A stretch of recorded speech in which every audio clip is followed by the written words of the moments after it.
بعد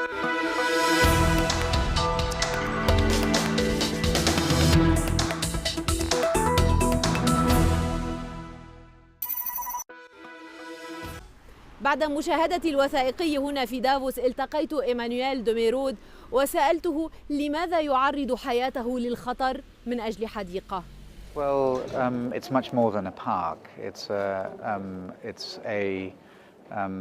park that's in the middle of a region that's deeply unstable, and the park itself offers one of the most promising opportunities to both stabilize the region and launch large-scale development, economic development in the region. So those are two important reasons why we continue.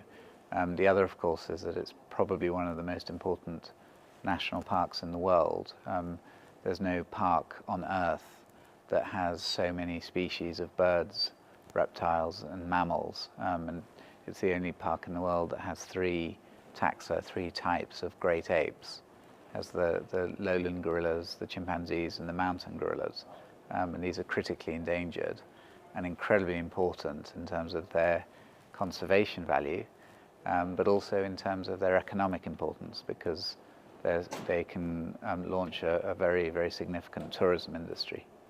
هل الحفاظ على هذه الحياة الطبيعية وعلى هذه الثروة الطبيعية كان السبب وراء شنكم هذه الحرب على شركة النفط الإنجليزية التي كانت تحاول استخراج النفط في المنطقة؟ Well, it's one of the reasons. It's what brought me to Congo, was this amazing wildlife that has no comparison anywhere else on Earth. But it's not the main reason why we're in confrontation with those who are trying to explore and exploit oil illegally in the national park. The main reason for that is that illegal resource extraction is deeply destabilizing in this region. It's not I'm not making a comment against oil. We're not anti-oil. We have a responsibility to uphold the law. And when there is a large company that's breaking the law, we have to apply the same rules to them as we do to everyone else, be it an impoverished Congolese farmer or anybody else. The law applies to everyone.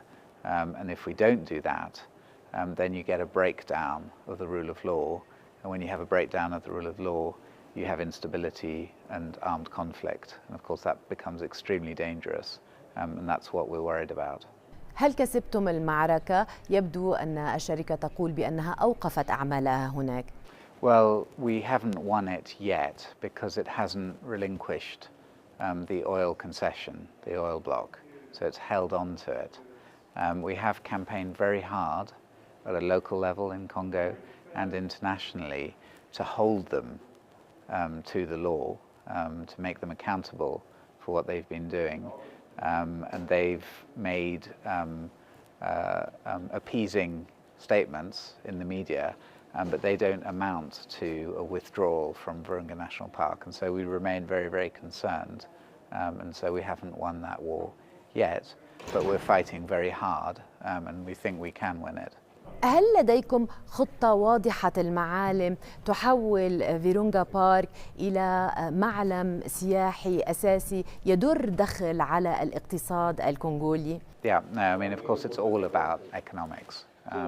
It's all about relaunching the economy, and oil is one of the options. You know, it may be what the Congolese people choose, and if it's done legally, then we won't oppose it. We can't do that. But what we'd like to do is to show that there are alternatives that are not damaging to the national park and that can create an equal level of wealth for the local communities, for the Congolese people. And those are based on tourism, which can generate enormous wealth and a very large number of employments. It's based on alternative energy, mainly based on hydroelectricity. It's a mountainous park with very high rainfall, can create over 120 megawatts, which is 25 times what the park is currently, what the province is currently receiving. It's more electricity than the whole of the country of Rwanda is currently producing. It's a massive amount of energy, and that can drive industry enough to create between 80 and 100,000 jobs. So these are real alternatives, they can create more employment than oil. And so it's a very promising future for the region if we're able to deliver on that, which we think we can. إلى أي مدى يؤدي نشر وثائقي مثل فيرونغا في رفع الوعي العام وربما المساهمة في جذب الاستثمار لهذا المشروع الطموح؟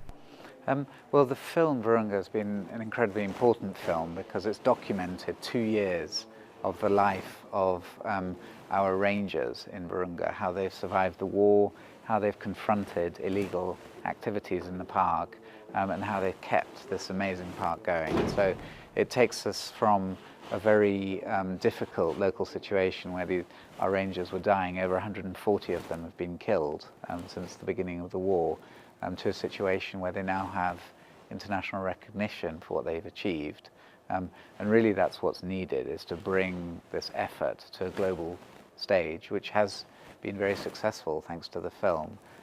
It's been promoted by Netflix, so it can reach 50 million people across 53 countries, and it has Leonardo DiCaprio as its producer, as its executive producer, who's been incredibly engaged and put an enormous amount of effort into bringing attention to this work in Eastern Congo.